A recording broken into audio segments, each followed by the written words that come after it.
Hallo und herzlich willkommen auf Veras Blockflötenkanal.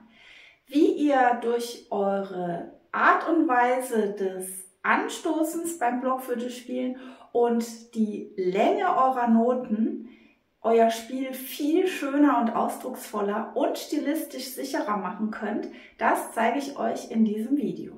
Für diejenigen, die neu hier sind, ich bin Vera Petri und gebe euch Tipps zu gutem und schönem Blockflötenspiel.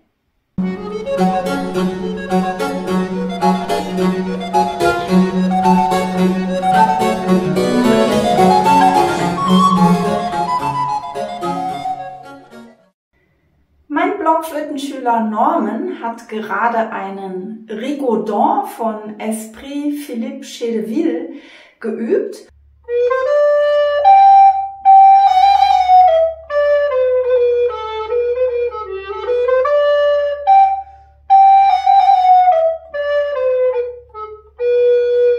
Und durch geschickten Einsatz seiner Artikulation, also der Art und Weise, wie er mit der Zunge angestoßen hat und auch noch etwas anderem, einen Rieseneffekt erzielt und ein viel schöneres und besseres Resultat von diesem Stück erreicht als zu Beginn. Wie er das genau gemacht hat, das erzähle ich euch gleich.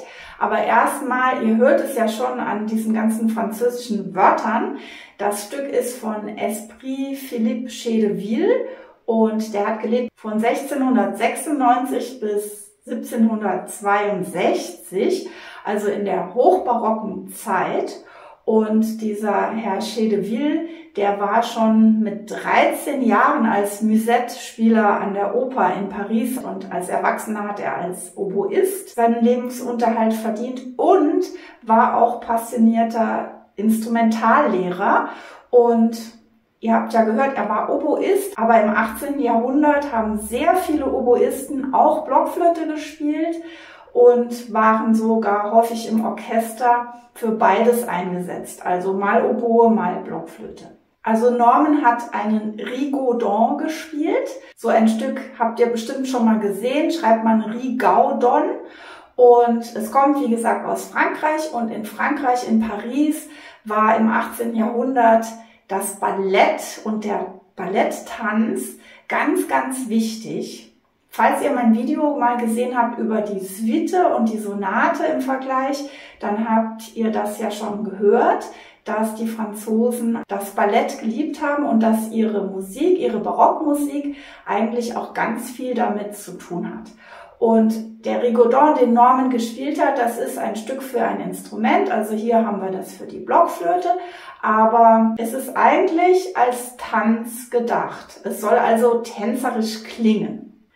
So, jetzt spiele ich euch das erstmal vor, wie man das spielen könnte, wenn man den Notentext zum ersten Mal sieht, die Noten sieht und das abspielt. Und wie es eigentlich ganz ähnlich auch Norman beim ersten Mal gespielt hat. Ich spiele euch mal nur den ersten Teil davon vor, die erste Hälfte.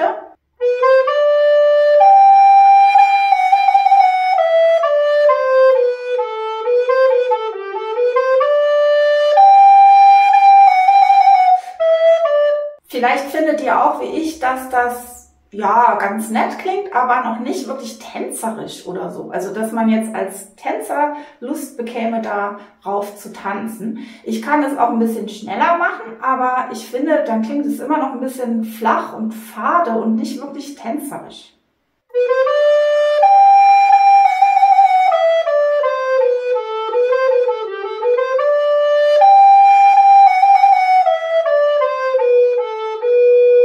Also so hat Norman das nicht gespielt. Er hat das direkt viel schöner gespielt. Ich muss natürlich ein bisschen übertreiben, damit ihr auch mitverfolgen könnt, was ich heute mit euch vorhabe. Ich will euch ja zeigen, wie ihr anhand eures Zungenstoßes, eurer Artikulation da Leben reinbringen könnt in das Stück.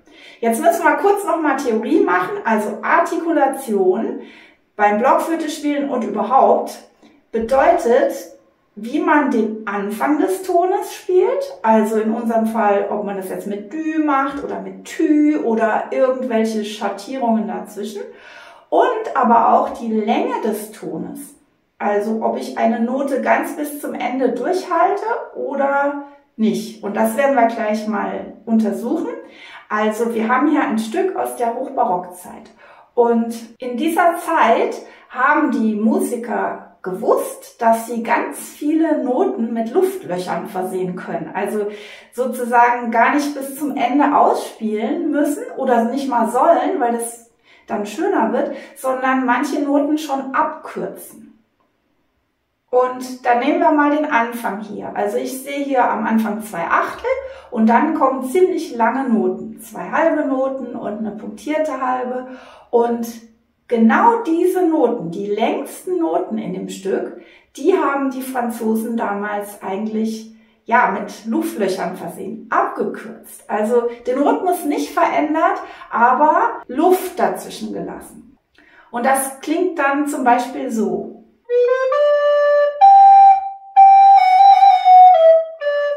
Und wenn ich es ein bisschen schneller mache, dann wird es auch noch deutlicher vielleicht. Also was man jetzt nicht machen soll, und ich erkläre euch das gleich noch näher, ist bei allen Noten jetzt kürzer spielen. Dann klingt es nämlich richtig zickig. Ich mache euch das auch mal vor.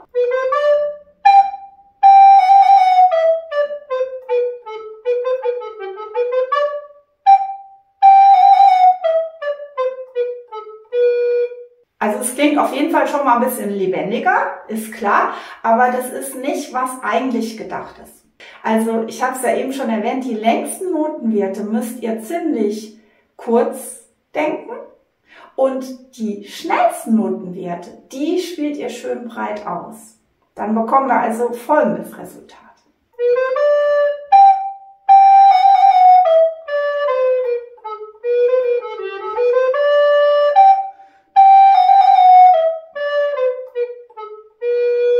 Also die paar Achtel, die da drin waren, die habe ich überhaupt nicht kurz gespielt, die habe ich breit ausgespielt. Mit denen ist auch noch was Besonderes, da komme ich später noch dazu, was ganz Wichtiges.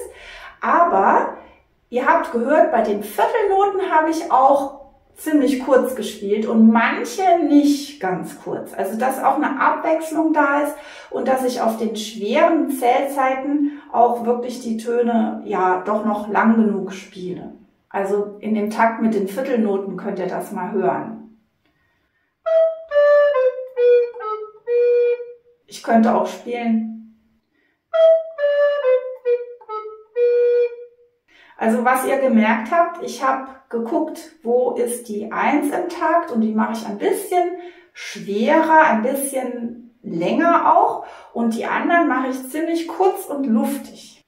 So, jetzt habe ich ja gesagt, bei den Achtelnoten ist auch noch was und jetzt spiele ich euch die Stelle mit den Achtelnoten mal auf 2 verschiedene Arten vor und versucht mal den Unterschied zu hören. Erste Art. Und jetzt auf die zweite Art. Ich weiß nicht, ob ihr es hören konntet, es war ein kleiner Unterschied im Rhythmus. Ich übertreibe es mal noch ein bisschen. Ich mache die zweite Art mal noch stärker. So, also das war jetzt ziemlich doll. Ich spiele es mal schnell im Kontext. Vielleicht erst nochmal zurück. Also die allererste Art kann ich euch jetzt verraten. Die war sehr gleichmäßig gespielt. Ich mache das nochmal in schnell. Und bei der zweiten Art habe ich das dann nicht mehr ganz gleichmäßig gespielt. Das klang dann so. So, und was ist da los? Das ist eben was man wissen muss über französische Barockmusik. Da haben die gerne die schnelleren Notenwerte inegal gespielt. Also nicht illegal, sondern inegal. Also egal heißt gleichmäßig und inegal ist ungleichmäßig. Ihr habt es ja gehört, es klingt so ein bisschen jazzy. Klingt ein bisschen wie in der Jazzmusik. Also wenn ihr euch so einen Kontrabass vorstellt, der so zupft. Und genauso haben die schnellen Notenwerte in solchen Stücken gerne gespielt. Also es geht so ein bisschen in Richtung Punktierung, leger, so irgendwo zwischen normal und punktiert. Aber das kriegt ihr auch mit eurem Zungenstoß sehr gut hin, wenn ihr immer denkt, dü, tü, Tüdü, tüdü, tüdü. Das ist jetzt sehr langsam, deshalb habe ich das stark punktiert vorgemacht. Eigentlich im Schnellen ist es dann dü, tüdü, tüdü, tüdü, tüdü. So, und ganz am Anfang haben wir ja auch 2 Achtel und die kann man auch so ganz leicht inegal spielen. Nicht zu doll, sonst wird es vielleicht richtig punktiert, aber alles zusammen haben wir dann also Achtel, locker, leger, jazzy und die richtig fetten, langen Noten gar nicht so fett und lang, sondern kurz. Und dann bekommt ihr folgendes Resultat, was auch Norman super schön jetzt spielt. So, ich mache es euch einmal in etwa vor.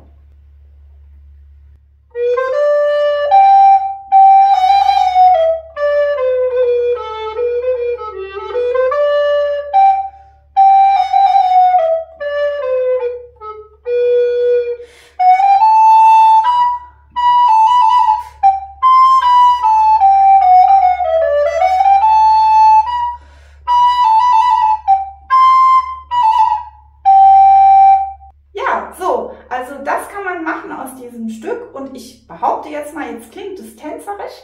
Ich hoffe, es hat euch gefallen und ja, schreibt mir doch mal gerne in die Kommentare, ob ihr schon mal einen Rigodon gespielt habt, ob ihr euch vielleicht gefragt habt, was das für ein komisches Wort ist und ob ihr hier was mit anfangen könnt, was ich euch hier gezeigt habe. Kleiner Tipp, es gibt ganz viele Rigodons, genauso wie es ganz viele Menuette gibt und ganz viele Gigs und Sarabanten und so weiter.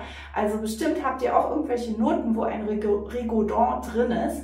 Und wenn nicht, dann könnt ihr andere französische Tanzsätze nehmen und zum Beispiel eine Bourrée oder eine Gavotte und mal auf die Suche gehen nach euren Artikulationsmöglichkeiten. Also ihr habt gesehen, wie man durch Artikulation schöner und stilistisch passender spielen kann. Und falls ihr noch ganz tief einsteigen wollt in die Artikulation und mal so richtig von Grund auf eure Werkzeugbox haben wollt für eure Artikulation und euren Atem und eure Finger- und Körperhaltung und natürlich eure stilistische Interpretation, dann empfehle ich euch meinen Blockflötenkurs für Fortgeschrittene, Blockflöte Next Level. Das verlinke ich euch hier unten im Infokasten und auch alles weitere. Ihr könnt kostenlos meinen Newsletter abonnieren, dann kriegt ihr immer mit, was ich so Neues aushecke. Und natürlich freue ich mich riesig über einen Daumen hoch und ein Abo. So, ganze Latte. Also falls ihr meinen Kanal noch nicht abonniert habt oder ihr habt ihn schon abonniert, denkt auf jeden Fall dran, dass ihr das Glöckchen aktiviert, damit ihr automatisch informiert werdet, wenn ein neues Video von mir rauskommt. Das geht nämlich sonst nicht automatisch. Kostet auch nichts. So, ich bedanke mich fürs Zuhören und hoffe, ihr geht gleich ran mit den französischen Tanzsätzen. Ich wünsche euch viel Erfolg dabei und freue mich auf euch nächstes Mal. Bis dahin. Tschüss.